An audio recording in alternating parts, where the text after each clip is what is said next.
High বন্ধুরা, কেমন আছেন সবাই? আশা করি ভালো আছেন। শেখ বাড়ির রান্নাবান্না আপনাদের স্বাগত জানাই। তো শীত চলে এসেছে, আর শীত মানে কিন্তু গরম গরম পোলাও কিংবা খিচুড়ি কিংবা দানা ভাত, এই রেসিপিগুলো কিন্তু খুব খেতে খুব ভালোই লাগে। তো সেই উপলক্ষে আপনাদের সঙ্গে আবারও আজকে আমি হাজির হয়েছি এই পোলাও রেসিপি নিয়ে।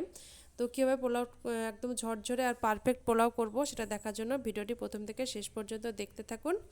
তো চলুন রেসিপিটি শুরু করি। তো এখানে ওভেনের মধ্যে একটি পাত্রে আমি জল নিয়ে নিয়েছি, আর জলের মধ্যে দুটো এলাচ আর তেজপাতা ফাটিয়ে দিয়ে দিলাম। তার মধ্যে দিয়ে দিচ্ছি পরিমাণ মতো লবণ, আর দিচ্ছি পরিমাণ মতন চিনি।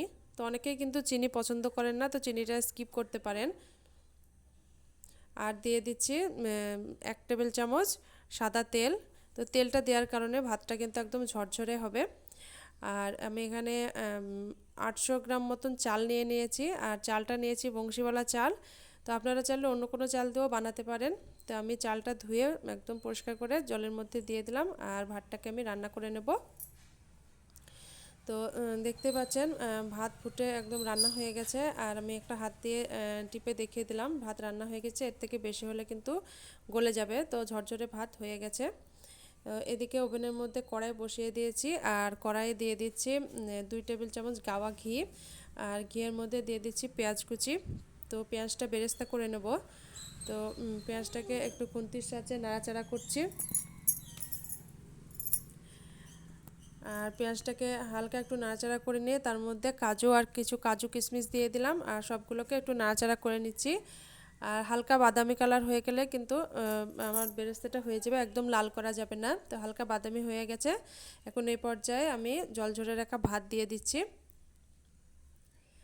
আর ভাতটাকে সব কিছুর সঙ্গে ভালো মতো নাড়িয়ে চাড়িয়ে নিচ্ছি।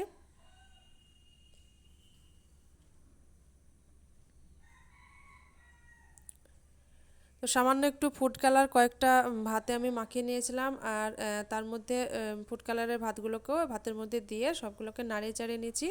তো কালারটা দেওয়ার কারণে ভাতটা একটা সুন্দর লাগার জন্যই কিন্তু আমি কালারটা দিয়েছি, সৌন্দর্যের জন্য। তো দেখতে পাচ্ছেন কতটা ঝরঝরে হয়েছে, আর একদম পারফেক্ট পোলাও হয়ে গেছে। আর আপনারা চাইলে কিন্তু কালারটা স্কিপও করতে পারেন। তো সৌন্দর্যের জন্যই শুধু কালারটা দিয়েছি। আর দেখুন কত সুন্দর লাগছে, একটা প্লেটে পরিবেশন করে আপনাদেরকে দেখাচ্ছি। তো এইভাবে পোলাও আর সঙ্গে কষা মাংস আপনারা বাড়িতে অবশ্যই ট্রাই করে দেখবেন, আশা করছি ভালো লাগবে। সাথে কমেন্ট করে জানাবেন, আর লাইক করবেন, রান্নাটিকে বেশি বেশি করে শেয়ার করবেন। আর ভালো লাগলে চ্যানেলটিকে সাবস্ক্রাইব করে বেল আইকনটি প্রেস করে রাখবেন, যাতে নিত্য নতুন ভিডিওর আপলোড সবার আগে আপনাদের কাছে পৌঁছে যায়। সবাই ভালো থাকবেন।